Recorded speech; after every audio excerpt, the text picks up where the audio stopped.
was when I gave the word. Now in the morning I sleep alone. Sweep the streets. You were in the stand, obviously, for the Lumfield match.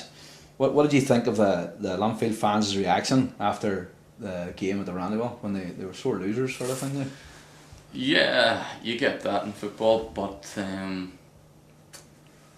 it's disappointing sometimes when you see that. You know, it's disappointing because you know, it was a clean game. It was a great game for anybody to watch, really, and I think, you know, even when Linfield beat Derry at Windsor, you know, there was nothing from the Derry fans, you know, but you know, good respect shown between them. So, and I was disappointed to see, but you know, I never really witnessed that even when I was at Windsor, you know. So it's hopefully just a one-off.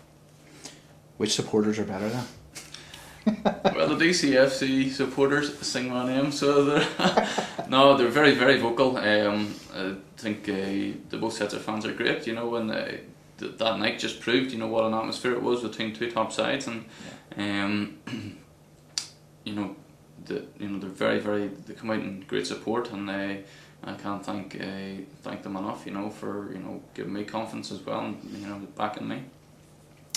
Which player at the club do you prefer playing up front with or just behind? To be honest, anyone, you know, as long as you're playing, you know, it's a good thing, you know. But you know, I like playing them behind as well, you know. But I don't mind, you know, anyone. I think they're top quality players, you know. So, you know, as long as you're in the team, there's no complaints really. At Lunfield, how many players have to stand on the scales to equal the David Jeffries weight? Flip.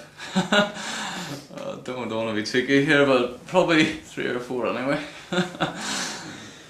Did you have a job while you were playing for Lunfield? If so, what was it, and what would you be doing if you weren't a footballer?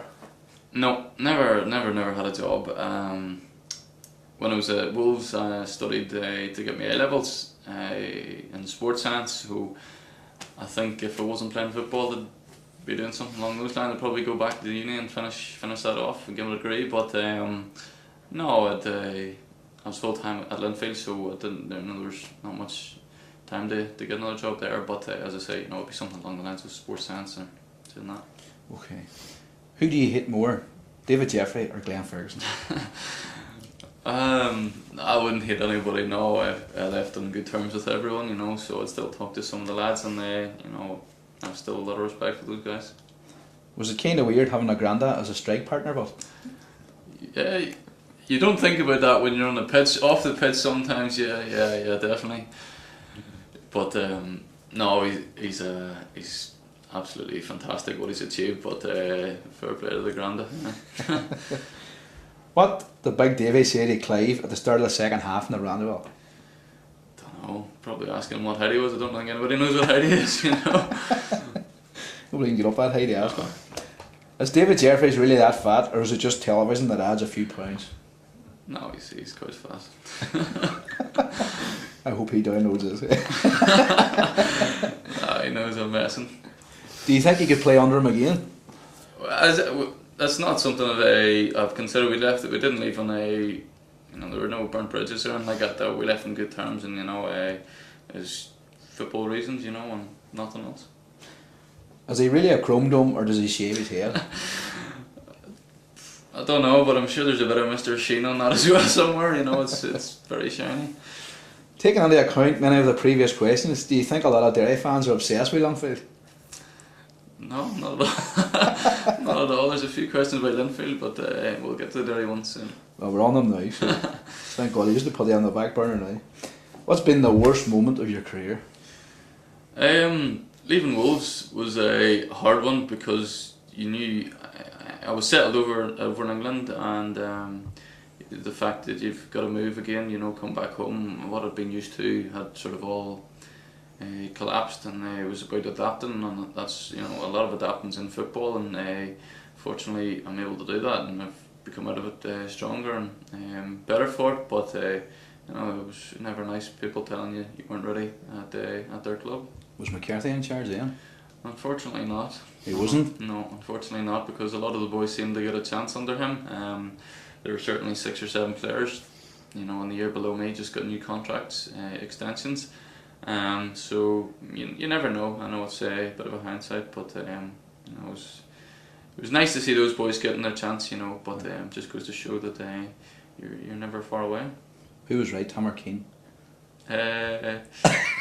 Keane. What's been your proudest moment of your career? Proudest moment, I've got to say actually, there's a couple of things. Probably at Wolves we played in the Youth Cup semi-final, and we were under the spotlight. There was 15,000 fans, and we were 30 seconds away from the Youth Cup final, and unfortunately we ended up going to penalty shootout and losing on penalties. Who was playing? Played Southampton with the likes of Theo Walcott, and that was playing, so it was amazing, and it was very close to going through. Great support, but that was up there, probably playing against Stephen Gerrard and captaining the under-21s for Northern Ireland was very proud for me as well. Brilliant. What are your goals now for the future? Well, I take everything as it comes, but definitely I don't want to be. I'd like to be seeing the green jersey again, but I want to win things this year, starting at the weekend for Derry, to win another trophy. We've got one in the bag and I'd like another one, but I think everyone wants that, but I think next year will be a big year in terms of what we set out to achieve. Hopefully we can get a good go for the league. That'll be primarily what everyone wants, but if we can pick up some more silverware, then brilliant. Who's the biggest fan in the Derry team? Oh, jeepers. Hargy. Hargy gets a wild sword, don't he? What's been your most competitive match in the red and white so far? Don't know actually. As I say, it's a very tight league. Very competitive. But I've got to say, probably one of the Dublin teams always give a good account of themselves. Okay. Which song or chant do you think is the best that comes from the city support? Thomas Stewart. That's the one. That's a steal of Peter Thompson, what do you know? Huh? It's not a stolen from the Peter Thompson. No, not a bit. No, I thought that was original. But no, I'll take it. It's nice. Okay. Is there many supporters clubs you can name? DCFC Supporters Club. No, to be honest, I just know they do a great thing for the club, behind the scenes, and I know they throw a lot of time and effort and a lot of money into the club, so I don't know the names, but we appreciate you. You will get to know them. We will get to know them. Who's Kenny's favourite or pet player? Hey, that's an easy one. I don't want to embarrass him, but Niall McGinn. Bit of a teacher's pet. Have you enjoyed your time with Derry so far, and do you feel at home? Yeah, very much so. As I say, we're challenging on a few fronts, and we're lucky not to grab second place, I think, but all in all we're delighted with third. We're in Europe, we won a cup, and we're in the final now for the weekend. So yeah, everything's gone really well. I probably didn't expect it to go as well since I joined, but delighted with that, and hopefully I can build on that for future. Where would you like to finish your career? No idea. Old Trafford? No idea, but if I can say injury clear and have a long career, maybe 35, 36, that would be fantastic. Maybe even, do what Granda Spike did, or Granda McCallion. Yeah. But no, I've never thought of that, but I just love football and I can play as long as I can.